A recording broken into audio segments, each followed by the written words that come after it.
क्या किसी एक इंसान की कहानी इतनी खतरनाक हो सकती है कि पूरी की पूरी सरकार उसे इतिहास से ही मिटा देना चाहे?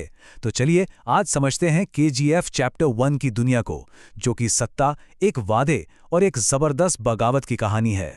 देखिए, कहानी की शुरुआत ही एक बहुत बड़े राज से होती है। भारत सरकार ने एल डोराडो नाम की एक किताब की हर एक कॉपी पर न सिर्फ बैन लगा दिया बल्कि उसे जला भी दिया। पर सवाल यह है कि ऐसा क्यों किया गया? और बस यही सवाल इस पूरी कहानी की जड़ है। एक ऐसे आदमी की कहानी जिसे मिटाने की जितनी भी कोशिशें हुई, उसने उसे उतना ही बड़ा बना दिया। एक लेजेंड। तो ये सब शुरू कहाँ से हुआ? देखिए, इस पूरी कहानी की जड़ें ना बहुत गहरी हैं। इस आदमी के सफर की शुरुआत हुई थी उसकी माँ की एक आखिरी इच्छा से और एक वादे से। एक ऐसा वादा जो उसकी पूरी किस्मत लिखने वाला था। साल था 1951। राजा कृष्णप्पा बैरिया नाम के एक छोटे से लड़के ने अपनी मरती हुई माँ से ये वादा किया था। और ये सिर्फ कुछ शब्द नहीं थे, नहीं, ये एक ऐसा संकल्प था जो उसकी पूरी जिंदगी की दिशा बदलने वाला था। और बस यहीं से सब कुछ शुरू हो जाता है।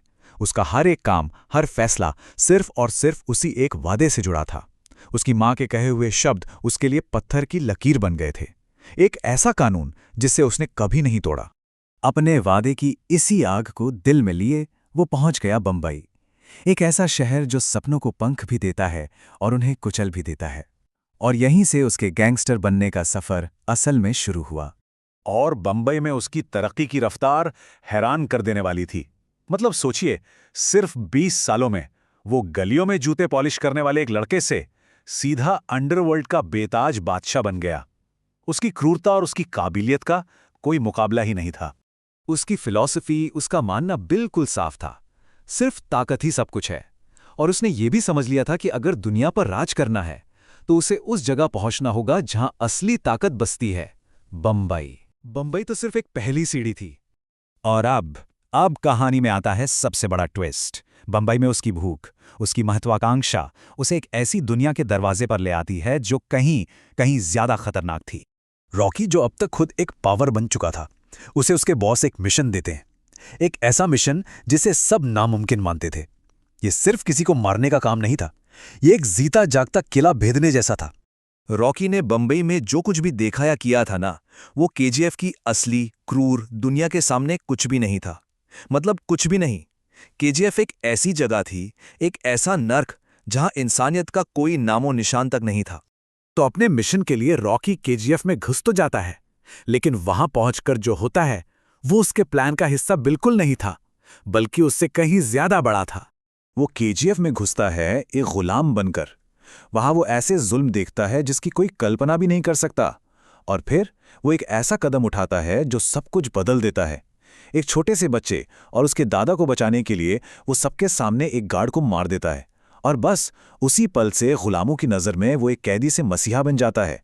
मतलब गया था एक हत्यारा बनकर और अनजाने में बन गया हजारों लोगों की उम्मीद।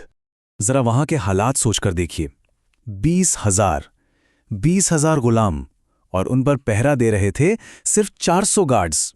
उम्मीद तो जीरो थी। मतलब दूर दूर तक कोई उम्मीद नहीं थी, जब तक रॉकी वहां नहीं पहुंचा। और फिर आता है कहानी का क्लाइमैक्स, वो पल जहां सब कुछ दांव पे लगा था। अब एक तरफ था रॉकी का पुराना मिशन और दूसरी तरफ उसका नया मकसद। दोनों आमने सामने थे। तो वो असल में था कौन? एक गैंगस्टर, एक हत्यारा, या फिर एक मसीहा?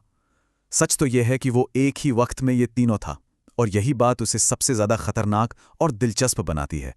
और फिर एक खास रस्म के दौरान हजारों लोगों की आंखों के सामने रॉकी गरुड़ का सर धड़ से अलग कर देता है। ये सिर्फ एक कत्ल नहीं था, ये एक जालिम हुकूमत का पब्लिक में किया गया अंत था। और इसका नतीजा ऐसा हुआ जिसकी किसी ने कल्पना भी नहीं की थी। वो अपना कॉन्ट्रैक्ट पूरा करने गया था और गलती से एक पूरे साम्राज्य का मालिक बन बैठा। 20,000 लोग जो अब आजाद थे उसे अपना नया राजा मान चुके थे। तो अब सीन ये था, एक तरफ 400 गार्ड्स थे जो अपने कमांडर वानरम के लिए जान दे सकते थे, और दूसरी तरफ 20,000 गुलाम थे जो अब अपने बचाने वाले अपने रॉकी के लिए मरने को तैयार थे। पावर का पूरा खेल ही पलट गया था। रॉकी अब सिर्फ बंबई का गैंगस्टर नहीं, केजीएफ का राजा था। और बस कहानी का पहला चैप्टर यहीं खत्म हो जाता है। एक पूरा साम्राज्य उसके कदमों में है और अनगिनत नए दुश्मन दरवाजे पर खड़े हैं। तो सवाल यह है कि अपनी मां से किया वादा पूरा करने के लिए वो इस नई ताकत का इस्तेमाल कैसे करेगा, क्योंकि असली कहानी तो अब शुरू होनी है।